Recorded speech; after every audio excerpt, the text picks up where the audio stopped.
Fait que le facteur, il parle du facteur éolien. C'est un sujet de l'heure, ça. Alors là, vous savez, maintenant, on n'arrive plus à rien faire en studio sans être sous la juridiction de...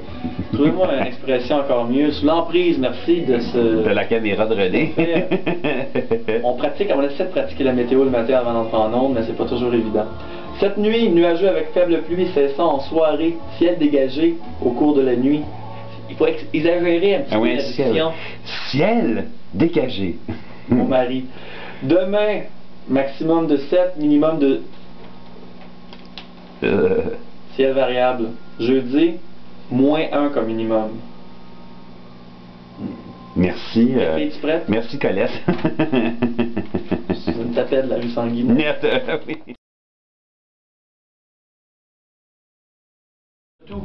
Mais réagir quel, mon oncle? Réagir au fait qu'un jingle ne démarre pas nécessairement. Ah. Fait que c'est le suspense à chaque fois. Tu vois, il reste 20 secondes. L'autre jingle est de 45 secondes. Vous avez le micro 2, mon cher monsieur. Parfois, il est difficile de nous syntoniser. Ça arrive. À Montréal. Maintenant, nous sommes... Alors là, on va voir carrément... J'ouvre les micros, René. Au cas où. Ouais, Radio Centre-Ville.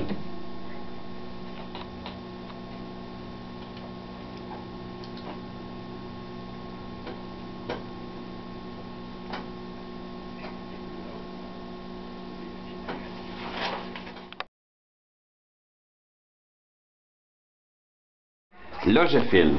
Alors, merci. Maman Bertin, on vous aime beaucoup. J'aurais préféré vous avoir ici en studio avec nous.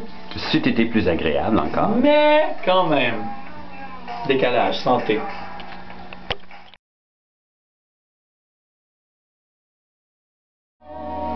On n'est pas beaucoup de monde en studio aujourd'hui, hein, fait que c'est plus difficile de filmer. Un excellent album à me procurer, Frat Tadros. Oui. Je vais pas les plugger, là.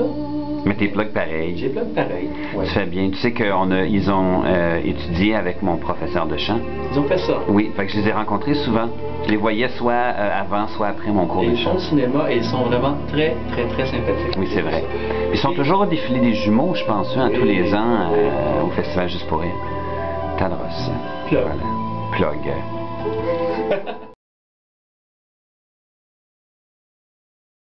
Je sens pas sollicité à peu près. Les vedettes arrière, hein, oui. Bon, écoute, là, ça pète plus haut. On est vedette ou on l'est pas. C'est bien. Avec mes petits yeux du matin. Imagine. On va pas ça dans le détail. On va entendre Ghostbusters après l'entrevue. Ok, c'est une entrevue? Pardon? Donc c'est une entrevue de quoi, 7 minutes que tu fais à peu près? Ok. Ouais, on y va en free talk. On va commencer à présenter le Sierra Club. Alors, j'ose un petit peu, je vais sûrement à un moment donné te jaser de ta passion pour fighter les barrages. Ok. Parce que regarde, ta conversation est là, mais si tu veux rentrer dans une campagne, ça c'est des questions au titre. Avec les campagnes qui sont là, si tu veux une question pour les partis, mais tu peux pas couvrir tout ça en 7 minutes. C'est ça que je vais recommander. Je vais beaucoup freestyle, c'est-à-dire que probablement qu'il y a des choses qui vont être apportées que j'aurais... Ouais. Ok. Ben free. Ok. Que ça, il aurait fallu que je lise ça avant, il aurait fallu que je me déniaise et que je t'en... Non, mais j'ai fini à 6h15 hier, j'avais pas ton courriel. C'est quoi ton courriel d'abord? On va en parler d'argent un petit peu parce que, évidemment, lorsqu'on parle d'environnement, il y a une question financière qui est bien évidemment impliquée. Joanne Roberge. Bonjour. Bon matin. Merci. Bon matin aussi. Pas trop tôt? Un peu tôt, mais ça va. Oui, quand même, pour une personne qui décide de militer en faveur de l'environnement, c'est jamais trop tôt, je pense. Non, c'est 24 heures et en fait, il est souvent trop tard. Effectivement. Joanne Roberge, Sierra Club. J'en ai entendu parler. Moi, je comprends toujours à la deuxième shot en général. Est-ce que tu peux me réexpliquer? Le Sierra Club, c'est nord-américain, ça vient des États-Unis. C'est implanté au Canada depuis la fin des années 60 et au Québec, ça fait 4 ou 5 ans là, que ça repose sur un travail de bénévole. Alors, ça grandit toujours. C'est une organisation de la base. Très important de le dire. On a des bureaux dans chaque région du pays, mais ce sont les militants qui font vivre le Sierra Club, qui s'occupent des campagnes et qui font en sorte que ça fonctionne. OK. Et là, une fille comme, là, je te tutoie gros comme le bras, Joanne Roberge, qui se joint au Sierra Club, à un organisme de défense de l'environnement. Au départ, avant de se joindre au Sierra Club, il y a déjà une passion pour l'environnement, une passion pour la protection. Oui, en fait, c'est venu de mon amour du plein air, mon amour de la nature. J'adore faire du canot, j'adore faire de la randonnée pédestre. Et à un moment, je me suis tannée, si vous passez l'expression, de gueuler toute seule dans ma cuisine contre le harnachement des rivières. Oui. J'adore faire de l'eau vive en canot. Alors je me suis dit, bon, ben, il est temps de passer à l'action, de faire quelque chose, d'essayer de faire une différence. Et j'ai une amie qui militait déjà au Sierra Club et qui m'a enrôlée carrément.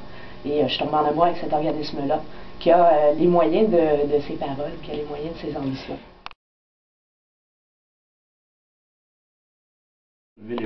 Les bons points. Et moi, j'aimerais ça rajouter que le monde environnemental, il y a beaucoup de joueurs. Puis, tout le monde fait du travail dans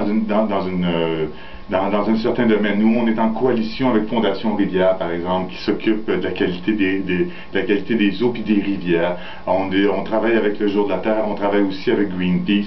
Nous, au Sierra Club, on a 4 grandes campagnes qui sont les changements climatiques et l'énergie. Donc, on s'intéresse à Kyoto. On s'intéresse à l'éco-santé.